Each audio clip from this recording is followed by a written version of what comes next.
Michael Sidebottom, and this is I Wish. I wish I could grab you and drag you away. I wish I could convince you there's a better way. I wish I could force you to open your eyes. I wish I could make you see beyond the lies. I wish I could help you to stand and fight. I wish I could tell you freedom is your right. I wish I could show you how good life can be.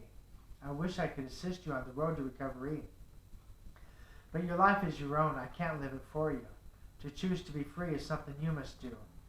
The best that I can do is lead the way and hope that you follow behind me someday. I can be your inspiration, but you must do your part. I wish you would want it. I wish it with all my heart. But if you choose to be an addict anyway, I must turn around and walk the other way. I will always wish I could be the one to save. I will never stop. I will wish it on your grave.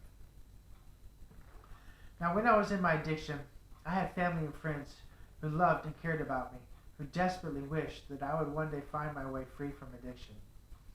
And to say desperately wished is an understatement, because they begged for it, they pleaded for it, on bended knee they prayed for it. It was their most fervent desire for me. But being the addict that I was, I didn't give a shit about what they wanted or what they wished for my life.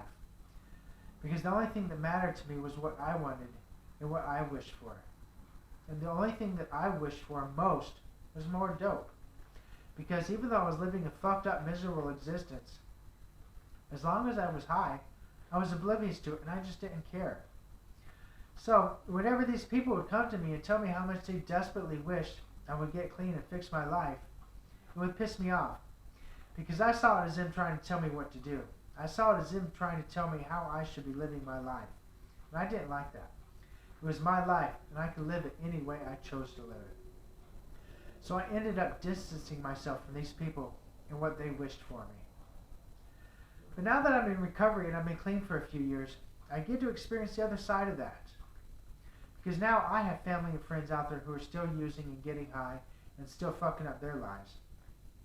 And I find myself desperately wishing that they could find the recovery that I have found, and the happiness and the peace of mind and the sanity restored that goes along with that.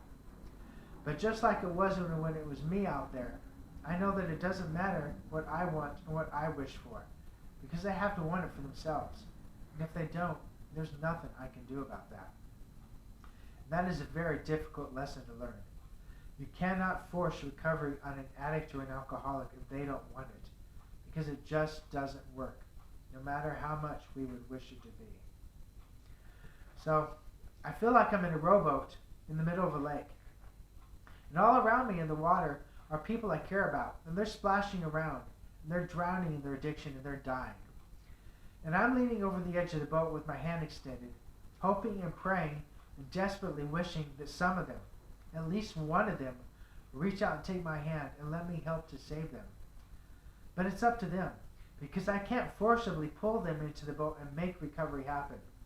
Because if they don't want it, they're just going to turn around and jump right back into the water and continue to drown.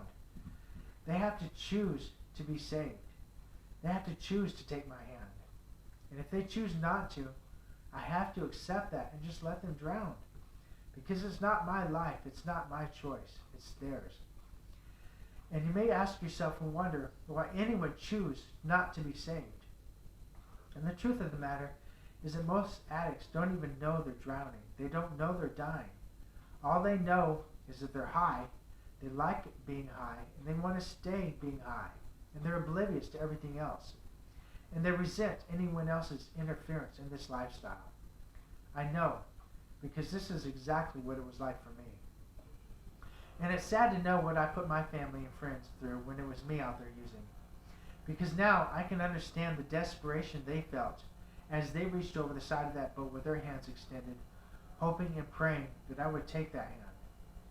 And I can understand the frustration and pain they felt when I did it. And they had to watch me struggle and continue to kill myself. But the good side of all this, the silver lining, is knowing that the day did come when I finally wanted it bad enough that I did take that hand. Because on that day, I granted them their most fervent desire and their most heartfelt wish for me. Because on that day, I began healing not only my life, but theirs as well. And it was a very, very good day. But it's my turn in the boat. And the best thing I can do is continue to lean over the side with my hand extended, offering my courage, strength, and hope to those who are still suffering. Because maybe I can be an inspiration to these people as they see that one of their own made it out alive. But the choice has to be theirs. I can't make it for them. Because no matter how much I would wish for it and want it, they have to wish for it themselves. But I will always wish for this for them. I will never give up hope.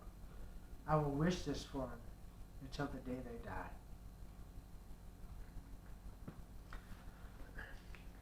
Check out my amazing story of recovery from addiction at michaelsidebottom.tateauthor.com or Facebook on the road.